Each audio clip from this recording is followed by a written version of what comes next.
Hello, ഇന്ന് ഞങ്ങൾ നോമ്പ് തുറക്കാൻ വേണ്ടി ഉമ്മൻ്റെ വീട്ടിലേക്ക് പോകുന്ന കാഴ്ചകളാട്ടോ കാണിക്കുന്നത്. അപ്പം ഞങ്ങളൊരു അവിടുത്തെ മാമനും മാമിക്കും ഡ്രസ്സ് എടുക്കാൻ വേണ്ടി ഷോപ്പിൽ കയറിയതാണ്. അങ്ങനെ ഡ്രസ്സൊക്കെ എടുത്ത് ഞങ്ങൾ ഫ്രൂട്ട്സ് വാങ്ങാൻ ഇറങ്ങി. കുറച്ച് ഫ്രൂട്ട്സൊക്കെ വാങ്ങി അവിടേക്ക് പോവുകയാണ്. കുറച്ച് നേരം കാറിൽ വെയിറ്റ് ചെയ്തിരുന്നു കേട്ടോ. നമ്മൾ ഫ്രൂട്ട്സൊക്കെ വാങ്ങി നമ്മൾ കുറച്ച് നേരം കാറിലിരുന്നു. അങ്ങനെ വായക്കാടാട്ടോ ഉമ്മൻ്റെ വീട്, മുണ്ടുമൊഴി എന്ന് പറയും. അങ്ങനെ അവിടേക്ക് യാത്രയായി. അങ്ങനെ കാറിലിരുന്ന് പോകുന്നു. അപ്പം വീട്ടിലെത്തിയിട്ടോ. അവിടെ നല്ല അടിച്ചുപൊളി സപ്പോട്ട മരമുണ്ട് കേട്ടോ. ആ സപ്പോട്ട നല്ല രസമുണ്ട്. നല്ല രസമുള്ള മധുരമുള്ള സപ്പോട്ട മരം കേട്ടോ. അപ്പോൾ അവിടെയുള്ള സപ്പോട്ടയാണ് കാണുന്നത്.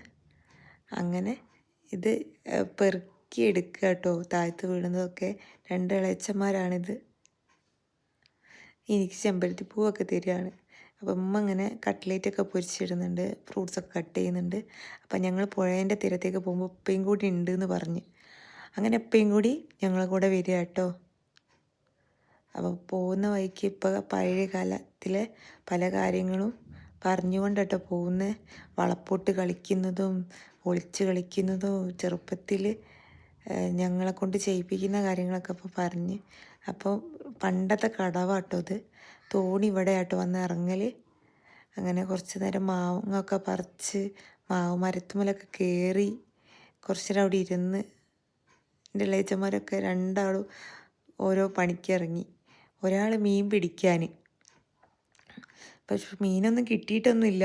പക്ഷെ വെറുതെ ചൂണ്ടിട്ട് നടക്കുക. ചൂണ്ട അങ്ങനെ പിന്നെ എൻ്റെ മോന് മാങ്ങയൊക്കെ തിന്നുക.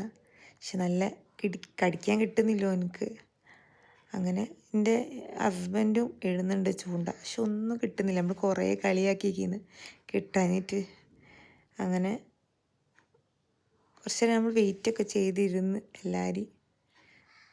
അങ്ങനെ ബാങ്കൊക്കെ കൊടുക്കാനാവാനായി ഞങ്ങൾ. അപ്പോൾ ഒരു ബോട്ട് പോകുന്നുണ്ട്. അപ്പോൾ ബോട്ടുകാരെ ചോദിച്ച് ഞങ്ങളെ കയറ്റുമോയെന്ന്. പക്ഷെ ഓലത് കേട്ടില്ല കേട്ടോ. അപ്പോൾ ഒരു ബോട്ട് പോയി. അപ്പോൾ ബോട്ട് പോയപ്പോൾ നല്ല തിര അടിക്കുന്നുണ്ട്. പിന്നെ തറവാട്ടിലേക്ക് പോവാട്ടോ. മുകളിലാട്ടോ തറവാട്. അങ്ങനെ എൻ്റെ അമ്മൻ്റെ വീടാണിത്. പക്ഷെ മുകളിലേക്ക് കയറി വരാൻ ഭയങ്കര ബുദ്ധിമുട്ടായിരുന്നു. ഇറങ്ങാൻ അതിലേറെ ബുദ്ധിമുട്ട്. പിന്നെ ഹസ്ബൻഡ്